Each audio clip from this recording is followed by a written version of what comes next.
Allez, salut tout le monde et bienvenue pour cette nouvelle Starship Update, l'émission qui vous résume toutes les actualités du programme Starship. Dans cet épisode, SpaceX teste le booster B13, et oui déjà, on fait le point sur les travaux de la Star Factory, et puis on verra comment SpaceX prépare le prochain vol, en commençant par les chantiers en cours sur le site de lancement et les modifications de sa ferme à ergols.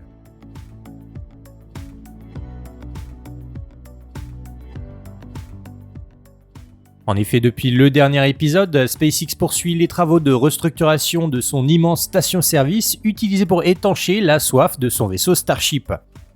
Parmi les dernières actus, sachez que les ouvriers ont notamment fini de découper la coque protectrice du GSE retirée le 19 avril dernier. 4 jours plus tard, c'est au tour de l'enveloppe interne du réservoir qui a à son tour été retirée de la ferme à ergols construite par SpaceX au début du projet. La grue LR11000 surnommée Marvin est venue attacher son palonnier au sommet du GSE numéro 7 dans la matinée du 22 avril. Quelques heures plus tard, le réservoir de 9 mètres de diamètre a été levé puis découpé par les équipes de SpaceX. Entre-temps, toujours sur le site de lancement, la communauté avait vu juste et SpaceX a bien reçu du matériel pour retirer la perlite utilisée comme isolant thermique entre certains réservoirs verticaux et leur cryoshell, ces coques protectrices de 12 mètres de diamètre.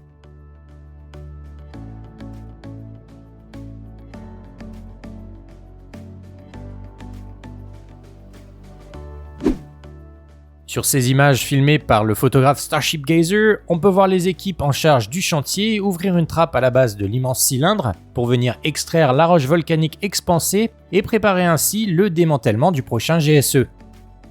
À la fin de cette nouvelle phase de destruction, il ne restera donc plus que 4 des 8 réservoirs verticaux construits et assemblés par SpaceX dans les bâtiments de la Starbase. Pour rappel, à moyen et long terme, le constructeur souhaite démanteler les 4 GSE restants pour les remplacer par les réservoirs horizontaux préfabriqués et déjà installés par SpaceX, ce qu'on surnomme aussi parfois les hot dogs. Pour protéger toutes ces installations, SpaceX a aussi construit un long mur pare-flamme dont l'extrémité vient, on l'avait vu dans le dernier épisode, d'être bétonné pour retarder l'érosion causée par le déluge de feu craché lors des lancements entre chaque jambe de l'OLP.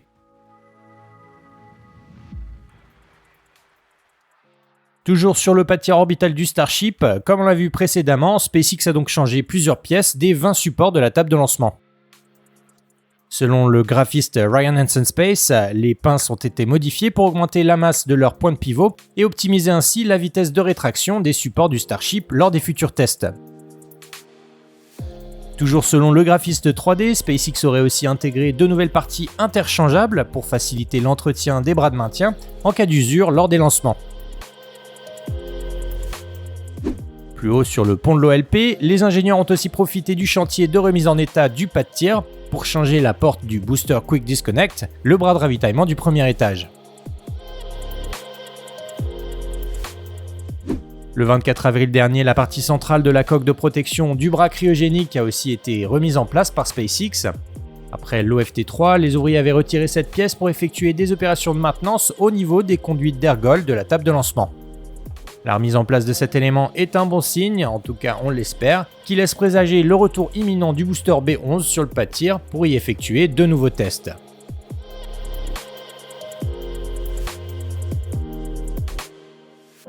Toujours dans la journée du 24 avril, SpaceX a aussi effectué pas moins de 3 tests du DSS, le Detonation Suppression System.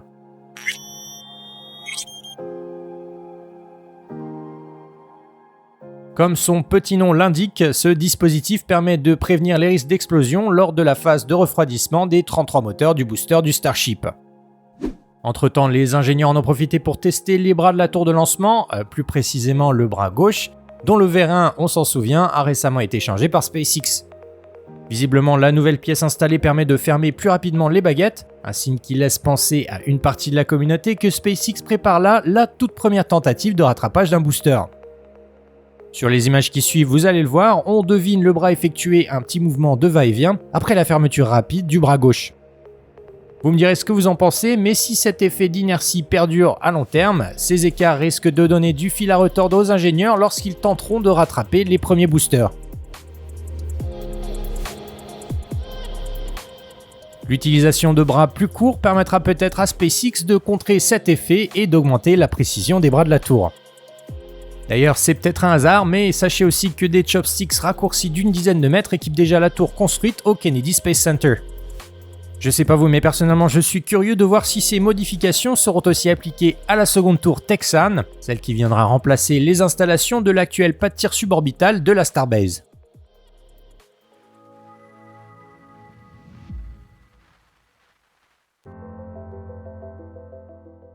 Pendant que SpaceX continue les travaux sur sa ferme orbitale, les livraisons de terre s'enchaînent devant le pas de tir suborbital B. Objectif, déposer une épaisse couche de substrat pour accélérer le drainage et la compaction des sols. Ces opérations permettront ensuite à SpaceX d'entamer les fondations de la nouvelle tour de lancement de Boca Chica. Pour ça, le constructeur a dû faire l'acquisition d'une petite bande de terre sur laquelle les opérations de terrassement ont déjà commencé.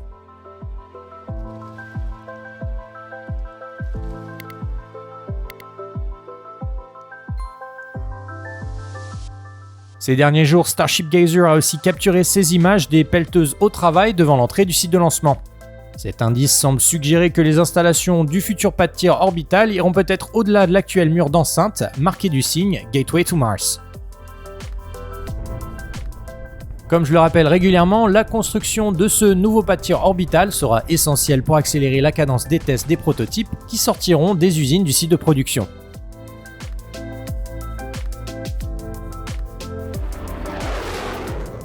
Allez, comme chaque semaine, on enchaîne donc pour faire un petit détour par le site de production et faire le point ensemble sur les progrès du chantier de l'immense Star Factory.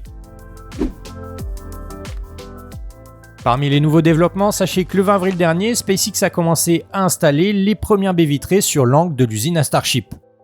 Les images qui suivront vous donneront un petit aperçu de l'avancement du chantier au cours des 7 derniers jours.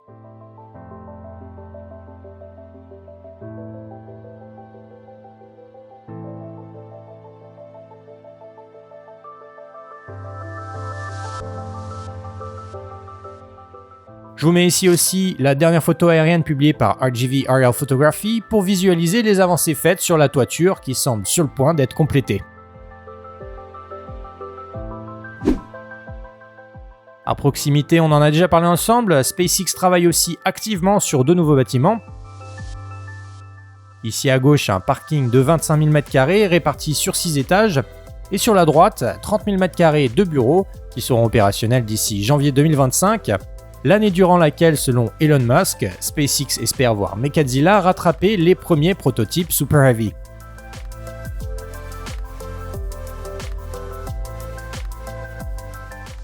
Mercredi dernier, l'anneau du hot staging du prototype B11 a été aperçu devant les grands bâtiments d'assemblage, un indice qui laissait présager l'imminence d'un nouveau rollout du premier étage.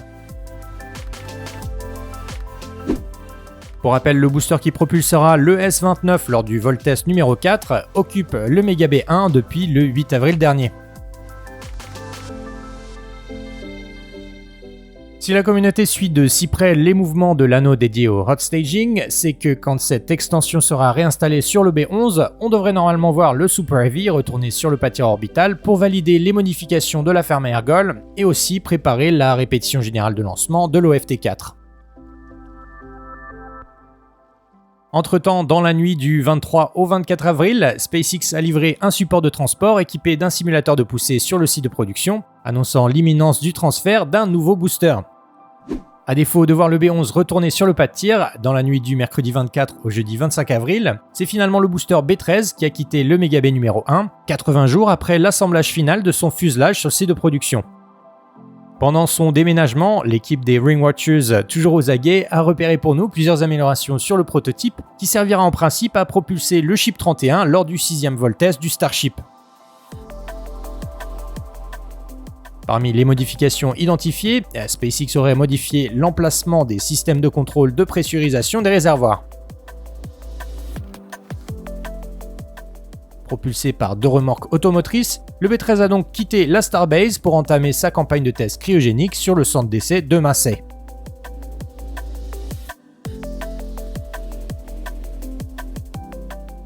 Et oui, comme d'habitude, aussitôt dit, aussitôt fait, SpaceX a donc effectué un premier remplissage à l'azote du réservoir supérieur du booster B13 dans la soirée du vendredi 26 avril. Ça faisait quand même plus de 3 mois qu'on n'avait pas vu un booster testé amassé, c'est donc sympa de voir ce test se dérouler sous nos yeux. Les derniers tests remontent en effet au 10 et 12 janvier dernier quand SpaceX a organisé 2 remplissages du Super Heavy B12 sur l'ancien stand de tir. Après le B10, le B11 et le B12, le B13 est donc le 4e prototype sorti d'usine à effectuer sa campagne de tests cryogéniques sur le site de Massey. On l'a vu ensemble, il servira aussi bientôt à effectuer les mises à feu des ships, le second étage du Starship. Pour ça, les travaux continuent dans la tranchée creusée au bord du Rio Grande, et depuis le dernier épisode, les conduites qui alimenteront le déluge d'eau du banc d'essai ont été ensevelies par SpaceX.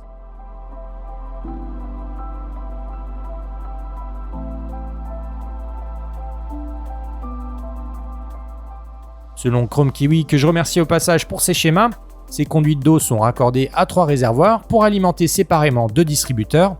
L'un sera connecté à la partie centrale du déflecteur et l'autre aux 2 extrémités du système refroidi à l'eau.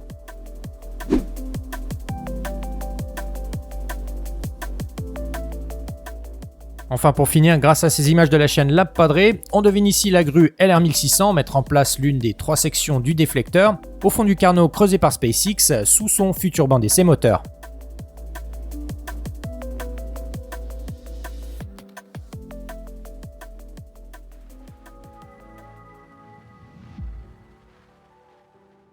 Allez, comme souvent, on termine cet épisode par quelques nouvelles fraîches en commençant par le site de production et ces images du Ship 29, toujours parqué dans le High Bay.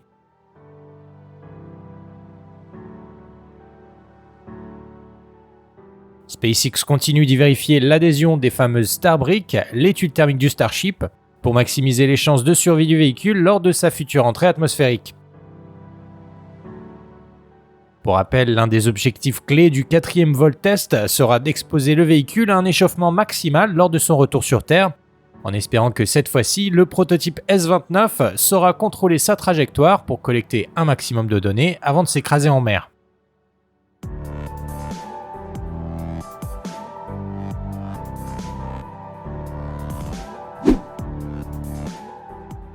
Sur le site de lancement, SpaceX travaille aussi sur les chopsticks, les bras de la tour utilisés pour assembler les 2 étages du Starship sur leur pas de tir. Des conduites en métal ont été installées pour protéger les circuits électriques des bras mécaniques lors des prochains lancements. Ces modifications devraient normalement limiter les opérations de maintenance nécessaires après chaque décollage du Starship. Toujours près du pas de tir orbital, ça semble confirmé, SpaceX semble bel et bien avoir acquis le terrain situé devant l'entrée Delta 2 du site de lancement. En effet, les équipes en charge du chantier de la tour numéro 2 semblent pomper l'eau présente en surface, soit pour continuer les opérations de terrassement sur la zone, soit pour créer une nouvelle route d'accès au chantier du pas de tir suborbital. Enfin, dimanche 28 avril, sachez aussi que la grue Marvin a quitté la ferme à ergol du Starship pour venir se rapprocher de la tour de lancement. Les opérations de démantèlement des GSE verticaux semblent donc être en pause pour le moment, et SpaceX prévoit peut-être d'effectuer une opération de maintenance sur la tour de lancement, l'énorme Mechadzilla. Et oui, on s'en souvient par le passé, la grue LR11000 a par exemple été utilisée pour remplacer le Ship Quick Disconnect, le bras de ravitaillement du second étage du Starship. Pour le moment, malheureusement, j'ai pas plus d'informations à vous donner, mais bon, comme d'habitude, je vous tiendrai au courant dans le prochain épisode. Alors si c'est pas déjà fait, je vous encourage à vous abonner, à activer les notifications, et surtout à partager cette vidéo si elle vous a plu. Un grand merci d'avoir suivi cet épisode 127 jusqu'au bout. Prenez bien soin de vous. Ciao.